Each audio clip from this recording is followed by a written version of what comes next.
ভারতের ত্রিপুরা থেকে আসা ঢল ও প্রবল বর্ষণে কুমিল্লায় গোমতী নদীর বাঁধ ভেঙে গেছে। এতে প্লাবিত হয়েছে গোমতী তীরবর্তী বুরবুরিয়া গ্রাম। প্লাবিত হওয়ার আশঙ্কায় ২ উপজেলা সহ আশেপাশের এলাকা। প্রাণ বাঁচাতে আশ্রয়কেন্দ্রে যাচ্ছেন হাজারো মানুষ। বন্যায় ১০ জেলায় পানিবন্দী হয়ে পড়েছেন প্রায় ৩৬ লাখ মানুষ। বৃহস্পতিবার পর্যন্ত বন্যায় সারা দেশে ৮ জনের মৃত্যুর খবর পাওয়া গেছে।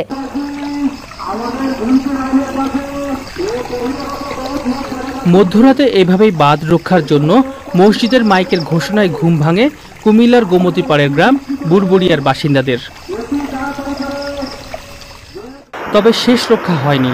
প্রবল স্রোতে ভেঙে যায় বুরবুরিয়া এলাকায় গোমতীর বাঁধ। বাঁধ ভাঙার কারণে পুরিচং ও ব্রাহ্মণপাড়া উপজেলার বিস্তীর্ণ এলাকা বন্যার পানিতে তলিয়ে যাওয়ার ঝুঁকিতে রয়েছে। পানি উন্নয়ন বোর্ড বাঁধ ভাঙার বিষয়টি নিশ্চিত করে বলেছে, ভাঙা অংশ দিয়ে প্রবল তোড়ে পানি প্রবেশ করায় ঝুঁকিতে রয়েছে আশপাশের এলাকা। গভীর রাতে বাঁধ ভাঙার খবরে গবাদি পশু নিয়ে আশ্রয়স্থলের দিকে রওনা হন শত শত গ্রামবাসী। আমাদের ঘরবাড়ি ওদিক দিয়ে সব ভেঙে গেছে।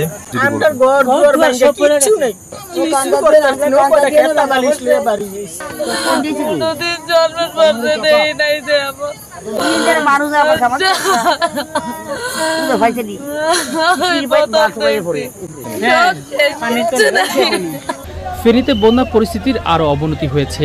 আশ্রয় ও খাদ্য সংকটে রয়েছে হাজারো মানুষ। বন্যায় ভেসে যাওয়া মানুষের খোঁজে স্বজনদের ভিড়। আমার আম্মার আজকে 2 দিন কোনো খোঁজ পাচ্ছি না। আমার বাড়ি পরশুরাম উপজেলা।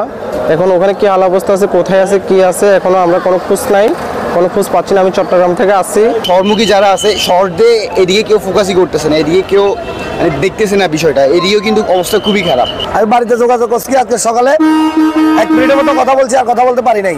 বন্যার পানিতে ডুবে ও বিদ্যুৎ স্পৃষ্ট হয়ে বৃহস্পতিবার রাত পর্যন্ত বিভিন্ন জেলায় 8 জন মারা গেছেন।